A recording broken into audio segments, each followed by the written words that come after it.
premieres today for an urgent meeting to discuss the threat of steep new U.S. tariffs. Good afternoon. We'll have that story in a moment, but first, Ottawa's efforts to curb immigration are having a ripple effect at local colleges. Sheridan College is suspending dozens of programs and reducing staff following the federal government's new cap on international students. CTV's Rahim Ladani is in Oakville with those details. Rahim. Michelle and Nathan, good afternoon. Sheridan College has a world-renowned animation program. In fact, some of its students have gone on to win 7 Oscars. But today, the college announced it is being forced to close 6 programs within that animation faculty and 34 programs across its entire college.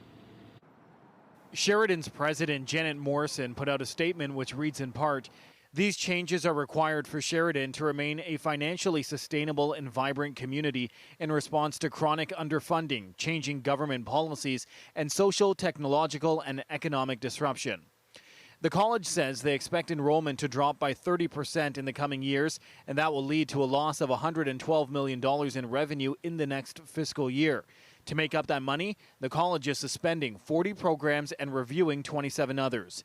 Sheridan is the latest post-secondary institution in Ontario, saying it needs to rethink and restructure how it offers education in the wake of a dramatic drop in enrollment.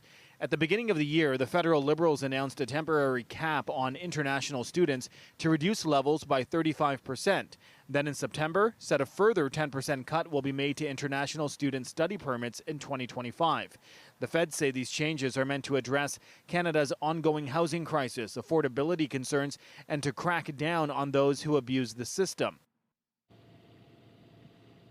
So we're going to be starting to see these program cuts in May of 2025, and that's going to continue over the following months. Those who are currently studying in those programs will be able to graduate in those designated programs. Reporting live, I'm Rahim Ladani. Nathan, I'll send it back to you.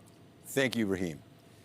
Still to come on CTV News, we'll have more on the wider impact the cap is having on other Canadian institutions. That's a little later in the newscast. Police have identified the baby who died in hospital after being found in a building near Roselawn and Marley last week. 4-month-old Azuri Bacchus was found by officers at the scene last Wednesday around 11:30 in the morning. Police say they've been called there by the baby's father, who reported the child missing. The baby's mother, 30-year-old Caressa Edwards, has been charged with second-degree murder. There's a development today in the Canada Post strike. Mediation in the labor dispute has been temporarily suspended as both sides are still too far apart on critical issues. It comes as striking workers held a rally this noon hour. The CTV News shoppers over this scene. There's a live look at the Canada Post South Central facility on Eastern Avenue. Members of CUPE Ontario are joining the workers in solidarity. This morning, Federal Labour Minister Stephen McKinnon said the federal mediation to end the nearly 2-week-old strike isn't working as Canada Post and the union remain too far apart. He says he'll be telling the two sides that they are alone are responsible for the consequences of the job action. About 55,000 striking workers have been calling for better wages and working conditions, which Canada Post insists will add heavy costs and create inflexibility in the postal service.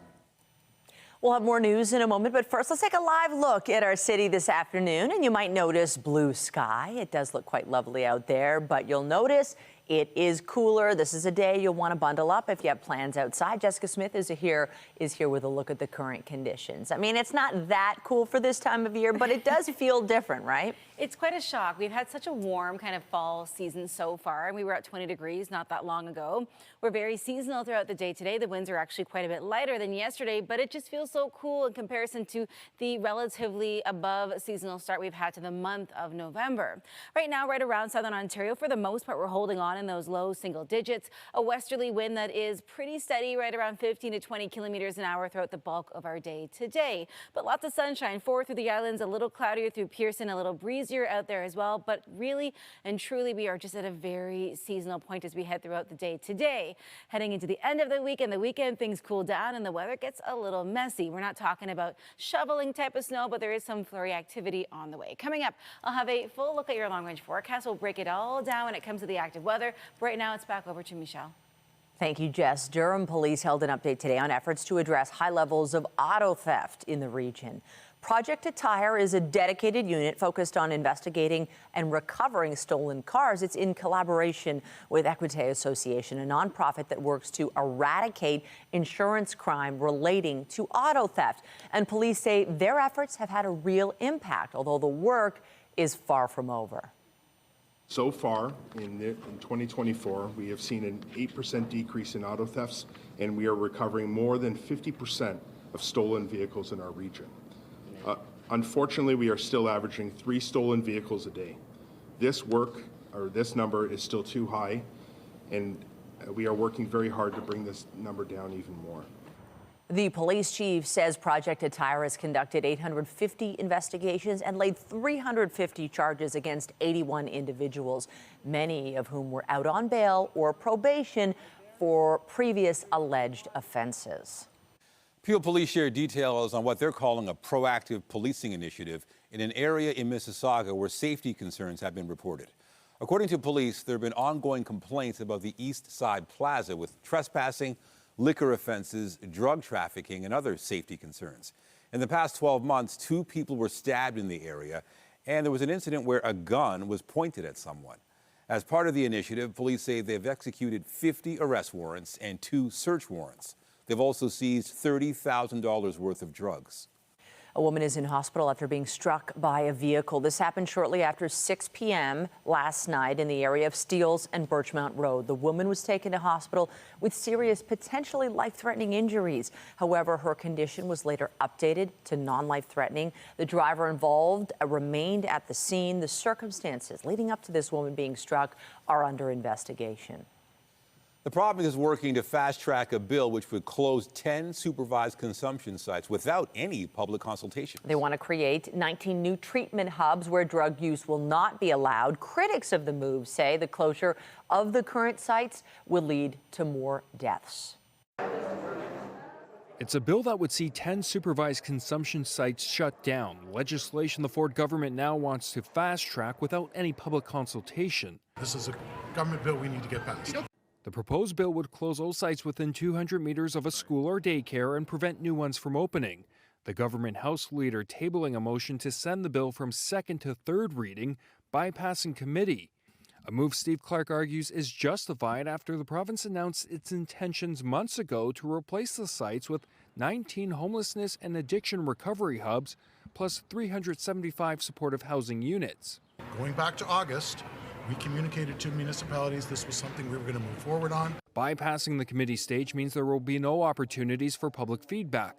Critics argue it's imperative that legislators follow the process. If we're going to look at legislation that is going to reduce the number of those sites, then we need to make sure that it is vetted properly and that the people of Ontario have a say in making this the strongest possible legislation. The province has maintained this is about community safety, and its heart hubs will focus on treatment. Our heart hub models are going to ensure that there are opportunities for people to actually break that cycle of addiction. But advocates and outreach workers have doubts and argue the supervised sites should remain open. Removing these facilities will actually create, more overdoses, more fatal overdoses, more brain injuries, more people using in public. They are slamming the government for not holding public consultations. They know it's a reckless and dangerous decision. It goes against their own staff reports that recommend scaling up the services instead of shutting them all down. If I had an opportunity to speak to government about this, my question would really be, well, what are you really doing to address people's actual wellness and safety? The bill is among several pieces of legislation the Ford government is fast-tracking, the opposition calling the move undemocratic. They want to get out of here as fast as they can. They don't want to hear from the experts. They don't want to hear from the people who actually are on the front line, and they don't want to hear from the people who are most impacted. The government intends to spend $378 million on the new heart hubs. Mike Walker, CTV News. The Prime Minister is calling on the provincial leaders to address U.S. President-elect Donald Trump's threat to impose a 25% tariff on goods coming from Canada. The virtual huddle scheduled for 5 Eastern Time this afternoon. CTV's Queen's Park Bureau Chief Siobhan Morris is live with a look ahead at the meeting. Siobhan.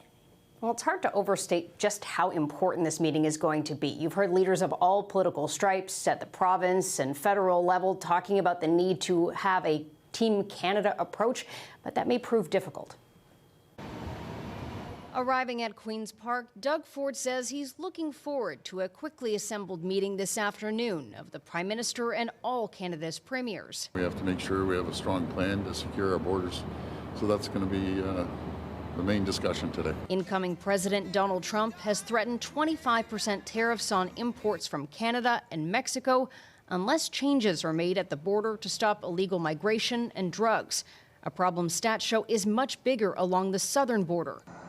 In a deeply interconnected auto sector employing thousands of people across North America, we are deeply concerned about the negative impacts that this would have on our industry. The head of a union local representing auto workers says the industry can't tolerate higher costs and smaller margins. These tariffs would directly eat into those margins and make us less attractive as a place to assemble vehicles. Political analyst Scott Reid says today's will be the most consequential First Ministers meeting in 20 years.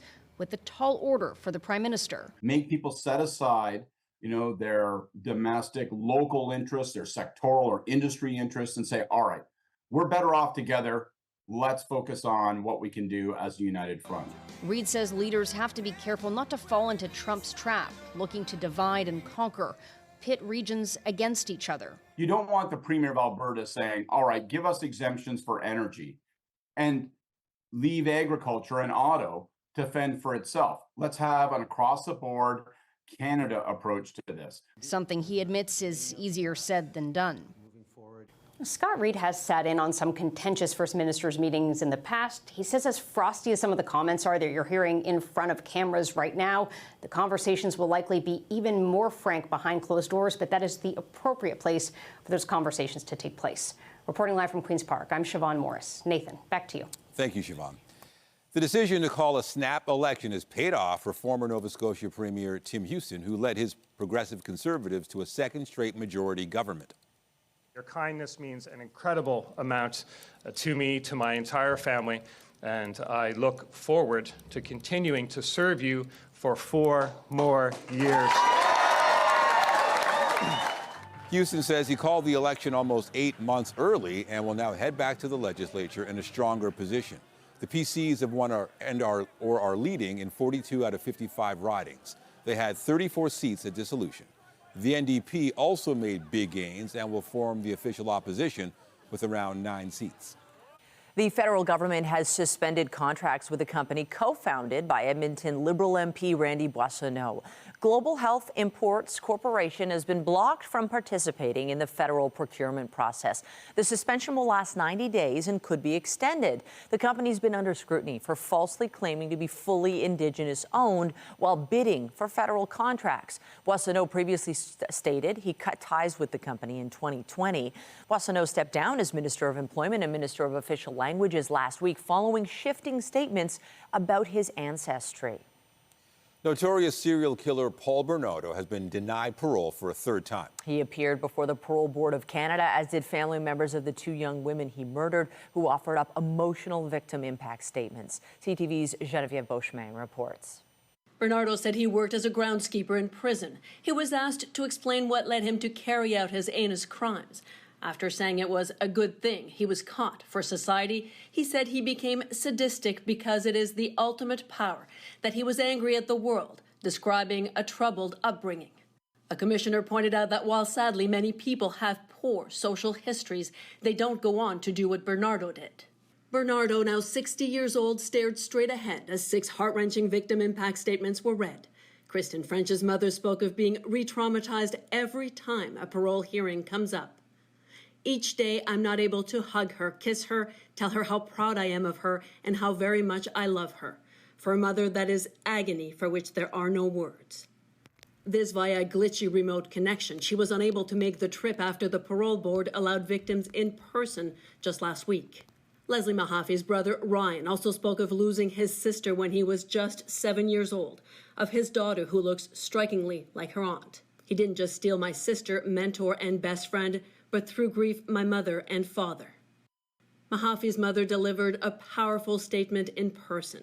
She was at one point overwhelmed, and longtime family lawyer Tim Danson read part of her statement. Having murdered my daughter and violated her with unspeakable sadistic brutality, my duty, my responsibility, and that of my family is to protect Leslie's memory, saying she needed justice for her daughter. And justice, the victims insisted, is that Bernardo spend the rest of his life behind bars. It took just 30 minutes of deliberations for the parole board to conclude that the risk of releasing Bernardo was just too high. Geneviève Beauchemin, CTV News, Lamar, Quebec. Peel police have made an arrest in connection with 3 separate sexual assaults. Police say the man posed as a rideshare driver, luring 3 women into his vehicle before assaulting them. CTV's Janice Golding's live in Mississauga with more details. Janice. Hi, Nathan. Yes, Peel Regional Police have arrested a 22-year-old man in connection to a series of violent sexual assaults. Assaults they say were perpetrated by a man pretending to be a rideshare operator. Now, here at Peel Regional Police headquarters this morning, investigators told the media that at 7 a.m. Friday, November the 8th, the woman was waiting at a Brampton bus stop when she was approached and offered a ride. She was taken to a remote area of Vaughan and sexually assaulted. 45 minutes later, a second female also waiting at a bus stop in Brampton was approached by a driver purporting to be a rideshare operator. She was also driven elsewhere and sexually assaulted. Police say just over a week later, on Saturday, November 16th at 6:45 a.m., a woman was waiting for a Brampton bus when she was offered a ride. She too was taken to a more remote area and sexually assaulted. Now, police believe the same suspect was responsible for all 3 incidents. 22-year-old Arshdeep Singh of Brampton has been charged with kidnapping, uttering threats, robbery, and various sexual assault offenses, including sexual assault by strangulation. We definitely believe there are other victims, and we're concerned that they haven't come forward yet, which, I would like to thank all of our partners from the media in providing us this platform. That's one of the things that we're hoping from this press conference. Very clear what his modus operandi was. He would approach South Asian females in their early 20s and offer rideshare services. So absolutely, we do believe there are other victims. Police say in this case, the suspect spoke to his victims in Punjabi and approached them in a black 4-door sedan. They are reminding the public not to accept any rides from people they do not know. Reporting live, I'm Janice Golding. Now back to Michelle. Thank you, Janice. Turning overseas now, Lebanese civilians have begun returning to their homes in the country's south as the ceasefire between Israel and Hezbollah survives its critical first few hours. Long lines of traffic could be seen winding their way towards southern Lebanon today, in spite of warnings from the Israeli and Lebanese militaries to stay away from certain areas. If it holds, the ceasefire would bring an end to 14 months of fighting between Israel and the Iran-backed militant group. But the agreement has some Israeli citizens wondering why a similar deal can't be reached with Hamas. I'm all for it, but I'm asking myself the question, why, when Hezbollah in Lebanon, still with most of his force left, threatening in Israel, we can reach an agreement, but in Gaza, when we have 101 hostages and Hamas is almost finished, we cannot reach an agreement. As the war in Gaza continues, U.S. President Joe Biden said the world will still be watching closely in Lebanon. Let me be clear.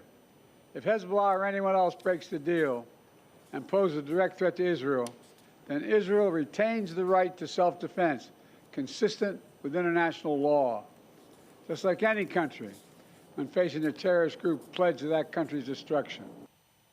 Prime Minister Justin Trudeau said in part, I welcome the ceasefire agreement between Israel and Lebanon. This is a much-needed step towards stability and security in the region. Vice President Kamala Harris and her running mate, Minnesota Governor Tim Walz, held a final video call Tuesday with her campaign's grassroots volunteers and donors. We raised an historic $1.4 billion, almost $1.5 billion from grassroots supporters alone. The most in presidential campaign history. Kamala thanked everyone for their hard work during the whirlwind presidential campaign, while also encouraging them to stay engaged in politics as Donald Trump prepares to re-enter the White House. And speaking of which, U.S. President-elect Trump has named Jamieson Greer as his pick to serve as the next U.S. trade representative. Greer was chief of staff to Robert Lighthizer, who held the role during Trump's first term. If confirmed by the U.S. Senate, Greer would play a prominent role in Trump's international trade agenda. That would include any renegotiations of free trade agreements and threatened tariffs. Now to the impact to Canadian colleges and universities following the federal government's new cap on international students. CTV's Scott Hurst joins us. Scott, help us understand the scope of the program reductions and staff cuts at colleges and universities in light of all this. Michelle, adding to what our colleague Rahim Ladani had off the top of the newscast with regards to cutbacks at Sheridan College, that institution is far from alone in sharing its concerns and facing mounting financial pressure. As Ottawa says, it'll issue approximately 300,000 fewer international student permits over the next few years. Across the country, we're seeing schools facing growing deficits, layoffs, the elimination of certain programs, and even temporary campus closures. Ottawa is also limiting international college students' work permits after graduation to areas that have labor market shortages in Canada, part of a plan to decrease the number of temporary residents in Canada. It's a move that's expected to affect Nova Scotia, British Columbia, and Ontario the most, and that's where we're likely to see the largest decreases in international students. Last month, the Council of Ontario Universities said the limit could cost Ontario schools. This is just the province of Ontario, and this is a concern from coast to coast, Michelle, but it could cost Ontario schools, according to the estimates, close to $1 billion in revenue in the first 2 years alone, Michelle. That is a big number amid the shifting landscape for international students here in our country. Any insight into what the future could hold here? Michelle, because of this shifting landscape, there's lots of uncertainty for many international students, and for the groups that represent the post-secondary institutions, they believe that this may just be the beginning of some very tough financial times ahead. Ottawa is making these changes amidst rapid population growth that it has allowed over recent years, citing a need to boost the workforce through the COVID-19 pandemic recovery. But now admitting as a whole the rapid rise in population growth is putting a strain on many parts of society, notably a strain in the housing market and growing affordability concerns. But now we are starting to hear more and more from colleges and universities about the financial strain that they will face with the loss of a significant number of students across the country, Michelle. CTV's Scott Hurst live from the CTV National Newsroom. Thank you. Thanks, Michelle. A pair of twin giant pandas were seen playing in the snow for the very first time at a zoo in South Korea. Take a look. The pair were seen sliding on a snowy field and eating bamboo as snow fell around them and their parents. Born in July 2023, the pandas were experiencing snow for the first time after staying indoors during winter last year. Seoul, South Korea's capital, was blanketed by the heaviest snowfall on record this month. Seoul will brace for even more snow in the coming days. And the final 25 images have been shortlisted for the People's Choice Award of the National History Museum's Wildlife Photographer of the Year. And 2 entries are Canadian photographers Jess Finley and Mark Williams. They snapped stunning photos of a barn owl and a beluga whale. Members of the public are now able to vote for their favorite image until January 29th, 2025. No snow just yet, at least for us here in the GTA, but we are looking at the chance of it later on this week. For today, we mark the middle of the week with sunshine and a very seasonal daytime high. So November, feeling like November, maybe for the first time. We're looking at a sun-cloud mix throughout our day today, a westerly wind much more digestible out of the west at about 15 kilometers an hour, and that sunset time 4:43 p.m. Coming up, I'll have a full look at your long-range forecast, including the chance of a little flurry activity before this week is all said and done. All those details after the break.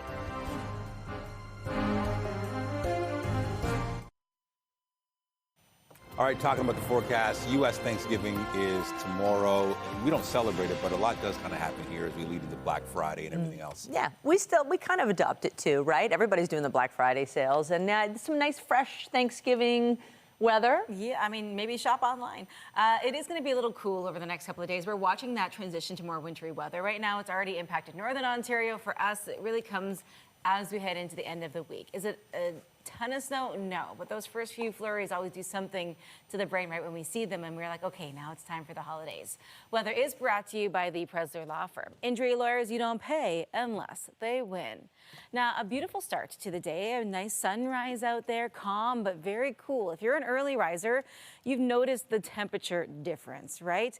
The wind, though, a little lighter to start the day, so it didn't feel so cold out there, but that changes as we make our way in towards the week ahead. We're sitting at 4 degrees right now here in the city, 6 in Windsor, the same through Ottawa, but again, anywhere north of Sudbury, it's just that little bit cooler. As we make our way into the afternoon, although it feels really cool in comparison to how warm it has been, we are looking at a very seasonal day across the board, a very moderate wind, so we're right on the button for, if you open up the textbook, what it should be for this time of year, and that's the same honestly for almost everybody across southern Ontario. As we head into this evening, we're holding on to some cooler weather, but again, just above seasonal. There is the slight chance of a passing flurry as we get past midnight.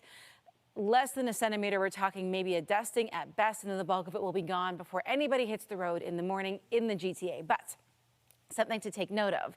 As we head throughout the day today, lots of sunshine. We get through the overnight. We watch for the passing system that is south of the border that will kind of just skirt by us. So it will kind of just touch the northern portions of Lake Ontario before making its way a little further east. Through the rest of our day today, though, it honestly is a really beautiful day, start to finish, as we mark the middle of the week and we get ready to round out the month of November because December starts on Sunday. Temperature-wise, again, overnight, it's a little cool. There's that chance of passing flurries. It kind of just skirts along that shoreline. We're not likely to see much, if anything, when it comes to needing to shovel, but it will be significantly cooler. We head through our Thursday afternoon, a little sunshine out there, but we're getting into that time of year with a northwesterly wind. We're likely to see some lake effect flurries, not reaching into the GTA, likely holding on towards Kitchener, maybe Listowel. But for the most part, we're holding on relatively clear. We get into our Friday, the best chance of maybe seeing a more steady flurry throughout the late afternoon, early evening. But again, it's holding on to that west end, so the bulk of it really falling along those eastern shorelines of Lake Huron and Georgian Bay. It is just that time of year where we are tiptoeing in towards the winter season and seeing wintry weather. It's pretty seasonal, really and truly, right through to about Friday. We do watch for the chance of flurries. Really, the bulk of this is overnight tonight and into the day tomorrow. It really starts to taper off. It's just kind of a cooler day as we get through our Thursday into Friday. Again, the chance of maybe a little bit of mixing, but overall, we're holding on to the bulk of that really being later in the day. And then we step into your Saturday and Sunday being the best chance for seeing consistent flurry activity. Again, it is less than a centimeter. You will not need to shovel, but just give yourself extra time on the roads.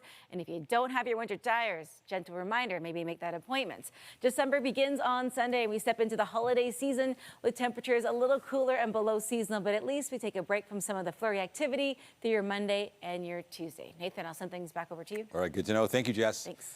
U.S. Thanksgiving is tomorrow, and millions of Americans are hitting the road for the holiday.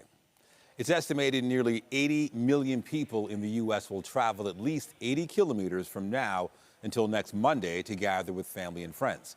Weather could become an issue over the next few days, with a storm expected to form this afternoon over the southern plains and Mississippi Valley. Many airlines now allow passengers to change flights even before the storms hit. American Thanksgiving isn't just celebrated in the U.S. or on the earth, for that matter. Let me see. We've got Brussels sardines, Brussels sprouts, butternut squash, apples and spice, Smoked turkey. And smoked turkey. It's going to be delicious. Love the hair. The 4 astronauts aboard the International Space Station are in the middle of a long mission, but they've got some special food on hand to enjoy a Thanksgiving feast.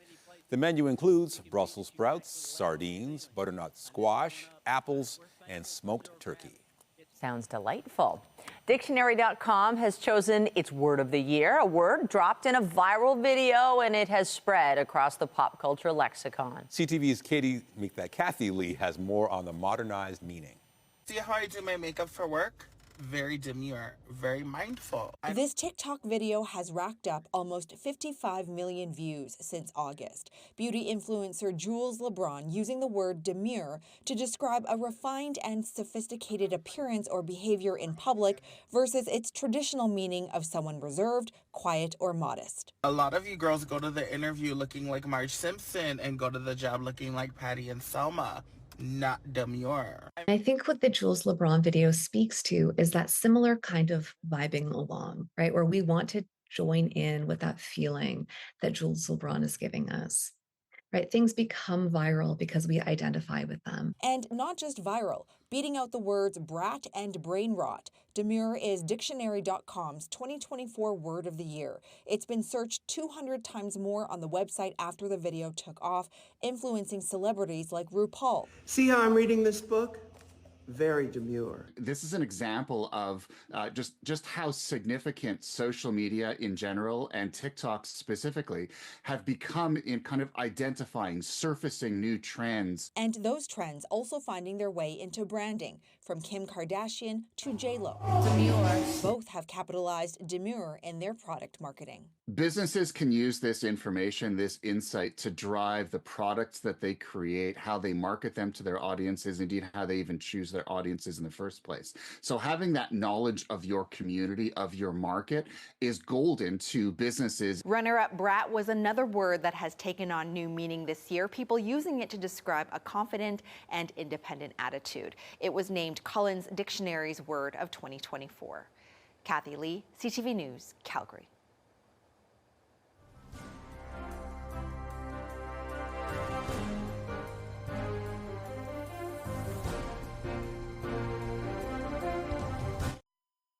Easy access to bathrooms is never far from the minds of patients with irritable bowel disease. And there was a very visual reminder in downtown Toronto of how we can all help. Here's our health reporter, Pauline Chan, with the details.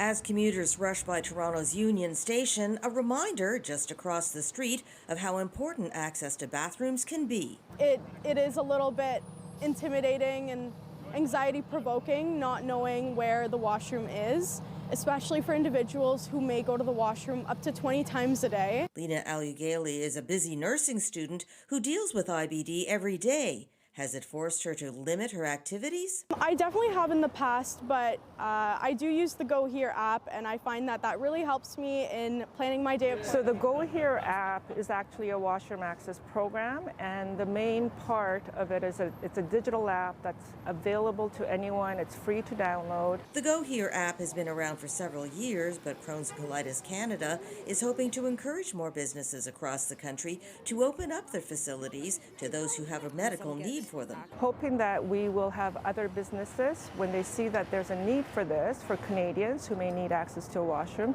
to join the program, to register and to have a PIN on our Google app. And the Go Here app isn't just for people with IBD. For example, mothers with young children could find it useful. Inflammatory bowel disease can affect anyone at any age, and experts predict that by 2035, 1% of Canadians will have the disease. Pauline Chan, CTV News. New signs of optimism for a BC teen who remains in critical condition after contracting Canada's first ever human case of avian flu. How the teen got it, though, remains a mystery. Here's CTV's BC Bureau Chief Andrew Johnson. After 2.5 weeks in BC Children's Hospital, the young person with H5N1 avian flu, Canada's first ever case, is stable, but still very sick. Our thoughts remain with them and their family, and we remain hopeful, as they have made some progress in the last few days, that they will recover from this very severe infection. Health officials still don't know how the teenager was exposed to the virus. They've tested and monitored dozens of people and animals the teen encountered, and all have come back negative. One of the reasons we did this so detailed investigation was to ensure that there was no evidence, and I can say that again, there is no evidence of transmission from this young person and no evidence of any other cases right now in British Columbia. Testing has shown the teen's illness appears to be linked to wild birds, specifically geese, and not tied directly to poultry farms being devastated in BC's Fraser Valley. Right now, there are outbreaks on 50 BC farms where thousands of birds are being euthanized, the facilities quarantined, then deep cleaned. Since 2022 and the appearance of the highly pathogenic strain in Canada, close to 13 million birds have been destroyed. Industry has good biosecurity practices. I think the challenges with this is there's such a higher viral load in the wildlife population that it's overwhelming those biosecurity protocols. BC is declaring the investigation into how the teen was exposed to bird flu closed. But infectious disease experts here will continue to study whether the virus is changing, could start to infect humans more easily, and even the potential it could lead to a new pandemic. Andrew Johnson, CTV News, Vancouver. Still to come, Toronto's benchmark index is on course for a record high despite Trump's tariff threats. Details on the rest of your business headlines after the break.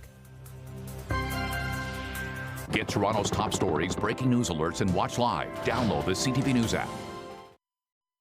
Canadian stocks hit a record high this morning despite the threat of Trump tariffs. Andrew Bell of B&M Bloomberg brings us the latest in business. Hello there. Here are your business headlines. Toronto's benchmark stock index rose above 24,470 this morning, on course for a record high. Gains were powered by financial holding company Brookfield and convenience store empire Alimentation Couche-Tard. U.S. President-elect Donald Trump is threatening a 25% import levy on Canadian goods if border security isn't improved. But statistics indicate that drug and migrant issues on the Canadian border are relatively minor. The Canadian dollar, which hit a new four-year low this week, held its own this morning above 71 cents US, despite the tariff worries. Sarah Ying, head of foreign exchange strategy at CIBC Capital Markets, said, quote, "The bark generally is almost always worse than the bite when it comes to these types of announcements." And finally, U.S. stocks slipped after the Federal Reserve's preferred measure of underlying inflation, the Core Personal Consumption Expenditures Index, accelerated in October. That supports comments by many Fed officials that there's no rush to cut interest rates. That's the latest in business. I'm Andrew Bell of B&M Bloomberg. The Canada Post strike isn't only affecting the delivery of Christmas gifts and letters. The daughter of a BC man whose cremated remains were supposed to be shipped to her home in Montreal is furious after finding out the precious package has been left in limbo. CTV's Shannon Patterson has the story. Emily Wallstrom was recently able to connect with her dad, Dennis, for the first time. I'd never spoken to him, never seen a picture. I knew nothing until a couple years ago. I went out to Vancouver and got to meet him. But she didn't have much time with him. Dennis Wallstrom died suddenly in late October in Surrey at the age of 65. COPD took him away. Yeah, it's a terrible disease. Wallstrom had her dad cremated and learned the only way the funeral home could ship his remains to her in Montreal was through Canada Post. They told me they would be able to ship him out on the 12th and that he would arrive on the 20th of November. On the 13th, the tracker showed the remains were at a Canada Post sorting facility in Richmond. 2 days later, the union went on strike. I don't know where in transit his remains stopped once the strike started. I don't know. I don't know anything. I'm just sort of left wondering where he is, when will he arrive, and how can this happen? Wallstrom is shocked human remains aren't on the Canada Post essential deliveries list during the strike. You're taking someone's loved one from point A to point B. Now in the middle, you expect to just say, well, we're stopping it here in limbo, in the middle of nowhere. In a statement, Canada Post said, "This is a difficult situation and we sympathize. But unfortunately, Cup W's decision to launch a national strike means we're not able to process or deliver items. Any mail and parcels in the postal network have been secured and will be delivered in a first-in, first-out basis once operations resume." I have to trust that that is what's going to happen.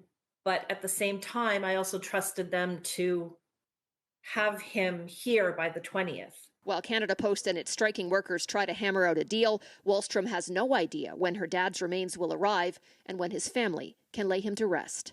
Shannon Patterson, CTV News.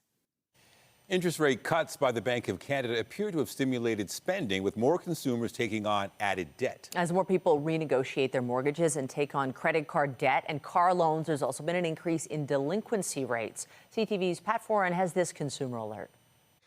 Interest rates and inflation may be coming down, but for many Canadians, it's not happening soon enough. Consumer debt in the third quarter of this year hit a record high of $2.5 trillion. That's a 4.1% increase over last year. As consumers take on more debt, serious delinquencies when accounts are 90 days or more past due have increased almost 2% over last year. Consumers just are not able to keep current on all their payments in all the cases. So we are seeing delinquencies creep up a bit. TransUnion says high housing costs, the price of groceries, and other inflationary pressures are making it harder to pay the bills, especially for younger millennial and Gen Z consumers who range in age from their teens to early 40s. Cost of living is high, and at the same time, interest rates are higher. So I think that creates a payment shock for a lot of Canadians, where all of a sudden, things are less affordable, and the cost of covering your debt becomes a little bit more expensive. Equifax also issued a report which said interest rate cuts are giving some relief to consumers, but it found that newcomers to Canada and those new to credit are having issues making their payments. It found 1.3 million consumers miss credit payments in the third quarter of this year. That's an increase of more than 10% over last year. That group of consumers that entered Canada, we've seen their debt levels growing at a faster rate than we typically would expect. And we're seeing missed payments come through earlier and faster than we normally see for that newcomer population. As we enter the holiday spending period, both credit reporting agencies say it's important for consumers to not miss any payments. Doing that will eventually lead to higher borrowing costs. If you do go out and want to apply for additional credit elsewhere, you may find it is harder to get access to credit. You may find you don't get the best rates because potentially those missed payments can impact your score. Pat Foran, CTV News. The feud between Canadian hip-hop star Drake and Kendrick Lamar is heating up. And now the dispute includes a record label and a streaming service. CTV's Alison Bamford has more on the allegations. Untouchable, they got the data wrong. This is the moment I know they've been praying on. Just hours after announcing his tour, Drake dropped another bombshell. The beginnings of a potential legal fight against the company that oversees his record label. The crux of the matter. Say, Drake, I hear you like I'm young.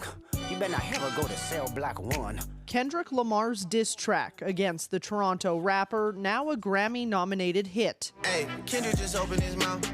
Someone go hand him a Grammy right now. The hip-hop stars have traded harsh lyrics all year amid their ongoing, highly public feud.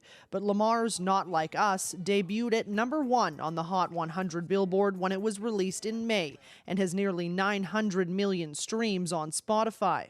What Drake is saying is that he has suffered because Universal owns the rights to his sound recordings, as they own the rights to Kendrick Lamar's. And he's saying they're favoring this artist versus me. Drake alleges Universal Music Group manipulated streaming services to boost the song's popularity by launching a campaign to saturate airwaves with the song and used bots and pay-to-play agreements, also claiming UMG offered special licensing rates to Spotify for the song. It's sort of the digital age claim of payola. In a second legal action, Drake accuses UMG of defamation for releasing the song that accuses him of being a pedophile. None of these allegations have been proven in court. Universal Music Group responded to the initial allegations, calling them offensive and untrue, and Spotify declined immediate comment. Alison Bamford, CTV News, Saskatoon. To sports now, and the Leafs are back in action tonight, hoping to have their captain back in the lineup. Austin Matthews hasn't played since November 3rd with an undisclosed upper body injury. Despite that, Toronto has won 7 of their last 8 games, including a 3-2 win on Sunday night against Utah. Matthews has been skating the last few days and could return tonight against the Florida Panthers. Puck drop is at 7:30. And the Raptors are in New Orleans taking on the Pelicans tonight. 3 seconds, 2. Jaden Ivey from the baseline, buries it at the horn! Raptors are coming off a buzzer-beater loss to the Detroit Pistons on Monday. Toronto will be without Grady Dick again tonight as he recovers from a calf injury. He was injured in Sunday's loss to the Cavs. Tip-off in New Orleans tonight is just after 8 o'clock. Coming up, lost treasure thought to have been stolen from an 18th century shipwreck in Florida has resurfaced. We'll have the details after the break.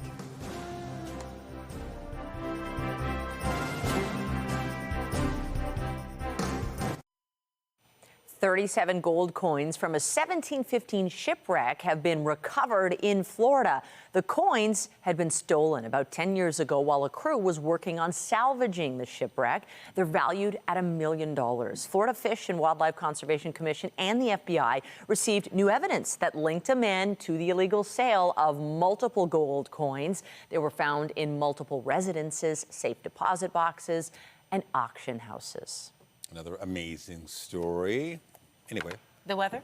Well, let's somehow transition to that from them coins. Listen, we're not finding any coins out there, but we are finding the potential of flurries. So if you are heading out over the next couple of days, just prepare. No, it will not be the kind of snow where you have to start shoveling, but it is going to feel cooler, and we are getting into that time of year where we are watching for flurry activity thanks to northwesterly winds. Now, no major storms coming just yet, but we will see some active weather throughout the week. Right now, sitting at 4 degrees here in the city, 6 in Windsor, and we're looking at about 5 through Niagara, 4 in Ottawa. Heading into the next couple of days, it is fairly seasonal, but we start to watch for those flurries to make their way into our area. The bulk of it holding along those eastern shorelines of Lake Huron and Georgian Bay. The best chance for us heading into the end of the week and looking into the weekends. All right. Thank you, Jess. And that is CTV News at noon. Remember, you can get Toronto's breaking news all day long on CP24 and at ctvnewstoronto.ca. For Jessica Smith and the whole team here, have a pleasant afternoon. I'm Michelle Dubé. And I'm Nathan Downer. Be sure to join us later for CTV News at 5 and 6. Have a great afternoon.